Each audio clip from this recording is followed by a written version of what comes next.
This is a reading that is familiar to many of us by Lao Tze. If there is to be peace in the world, there must be peace in the nations. If there is to be peace in the nations, there must be peace in the cities. If there is to be peace in the cities, there must be peace between neighbors. If there is to be peace between neighbors, there must be peace in the home. And if there is to be peace in the home, there must be peace in the heart.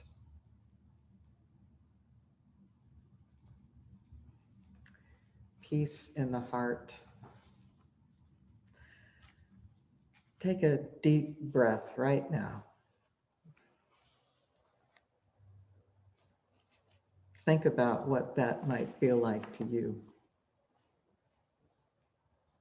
Maybe peace in the heart might be the chance to take a deep breath without feeling some kind of constriction. Maybe peace in the heart is letting go of the weight of the world. Maybe peace in the heart is to be able to walk without fear, to walk without shame.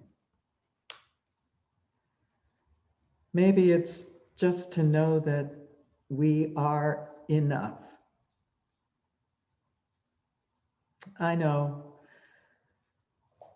that for many of us, it's been a long, long time since any of us of an age have felt that. And we know it's going to be a long, long time until we believe it. Someday I may walk a path to inner peace when I figure it out. But this morning is going to be more about what keeps us from that path more than what's on it. And that I know all too well. But let's pause. And I want you to set your imagination and your hope to the task of seeing how inner peace might feel to you. Embody that hope just for a moment. Let it quietly and steadily fill you with possibilities. Feel known, accepting with equanimity that we are human, and with all the attendant banes and blessings of being human. Just feel healed and breathe.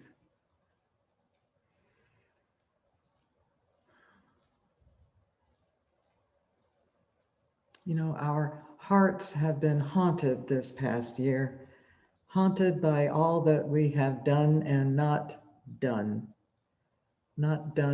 as a people and not done as a country. When I first started writing this sermon, I was writing it to all of us as individuals, but I realized this is also about us as a people, as a nation. We have struggled to understand the infections of the body and the spirit that have dominated our lives. And we've struggled to understand those things that are really beyond understanding. How can people in the middle of an unsafe world get past that? Much less find a place for peace from that. And I'm going to suggest that maybe we put off peace and comfort for a while. Sit with how we feel in the moment. I know you're thinking, what are you saying? But I say this even knowing that looking to feel unsettled or anxious or angry looking to feel that way for a while is definitely not one of my stronger points or inclinations. I am a ruminator.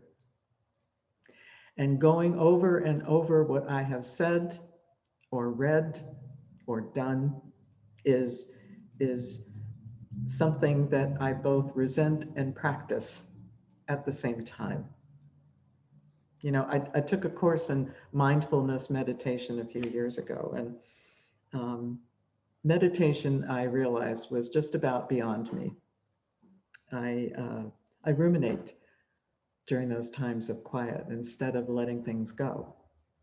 And I was really, really bad at meditating.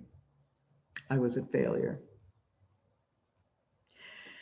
And then last year, I went to Tom Tangway's Sangha meditation, and Tom taught me a lesson that I have carried with me.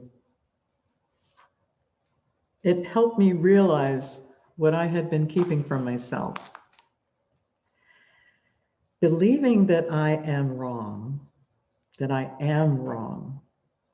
or that I do wrong, or blaming someone else or something else for my actions and my failures is just a way of escaping the fact that I feel bad.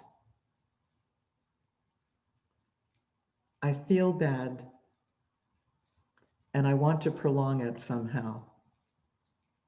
And I do that by escaping from it, or trying to at any rate. It doesn't work. And one of the things that I realized is that I'm not alone, that this may be just part and parcel of the human condition. It makes the wrong persist when we don't do what we need to do to deal with failure. Pema Chodron addresses this in one of her books, and she says, can you allow yourself to feel what you feel when things don't go the way that you want them to, when things don't go the way that you hoped and wished for and longed for? That's something to consider, isn't it? This need to escape. We avoid discomfort. We want to get through the bad parts ASAP. It's part of our fundamental natures. It's what our lizard brain does. Our lizard brain recognizes discomfort as danger. And we want to get away from it fast. And believe it or not, I think it's one of the things that prevents us from finding inner peace. Even this year, when things went far beyond what we could rectify, and the powers that did have power to do something about it didn't. That feeling that we were abandoned ended up being too close to feeling like we deserved to be abandoned, didn't it? That we deserved it because somehow we had failed. And we just want to get away and make it bearable. But I'm seeing that we have an entire nation that wants to get away with that, that wants to struggle with that, casting blame and shame and not being able to bear it. And when all that ails us has been revealed, it hasn't healed us, has it? I think what Chodron is saying, that we have to learn how to bear it, that we have to learn how to bear being in that moment of feeling bad. of feeling that we have failed. Fundamentally, she says, we need help doing this. We need help to recognize that fundamentally we are good. She insists, and she's convinced me, that that can give us strength, strength to tolerate our discomfort long enough to realize what is underneath. And I believe that when we recognize what is underneath our sense of failure, that we can then bear it and do something about it. I think of that young monk in Denise Tracy's story, the one who saw what he was doing as a failure, when in reality it was a promise of something greater and a process of discovery and joy. And he needed help from someone else to recognize that joy was of worth, was transformative. And so maybe a way to peace would be to clear all the things that are keeping us from it aside, not only to help ourselves, but to help others as well.